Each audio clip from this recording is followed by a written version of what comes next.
आज हमने तैयार किया दाल माश स्पेशल। दाल माश बनाने के लिए 1 कप दाल माश लेंगे।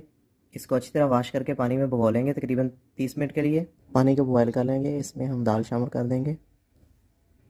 दाल बॉयल करते हुए जो झाग आ रही है इसके ऊपर, इस झाग को हम साथ साथ उतारते रहेंगे। दाल को हमने 90% गला लेना है। कढ़ाई में 1 कप ऑयल लेंगे, ऑयल को हम गर्म कर लेंगे। इसमें एक दरमियाने साइज़ का प्याज बारीक काट के डाल देंगे। प्याज लाइट ब्राउन करते हुए इसमें अदरक लहसुन का पेस्ट 1 टीस्पून, कड़ी पत्ता 1 अदद, दालचीनी के टुकड़े 2 अदद, बड़ी इलायची और लौंग 3 से 4 अदद शामिल कर देंगे। इसको थोड़ा सा फ्राई करेंगे। टमाटर शामिल करके गला लेंगे। कुटा हुआ धनिया 1 टीस्पून, साबुत ज़ीरा हाफ़ टीस्पून, हल्दी 1 टीस्पून, कुटी हुई लाल मिर्च हाफ़ टीस्पून, नमक हस्बे जायका शामिल करके इस मसाले को अच्छी तरह भून लेंगे। बाद में इसमें दाल शामिल करके दम दे देंगे। कटी हुई सब्ज़ मिर्च, पिसा हुआ गरम मसाला, बारीक कटी हुई अदरक और धनिया शामिल करके 5 मिनट के लिए दम दे देंगे। मज़ेदार दाल फ्राई तैयार है।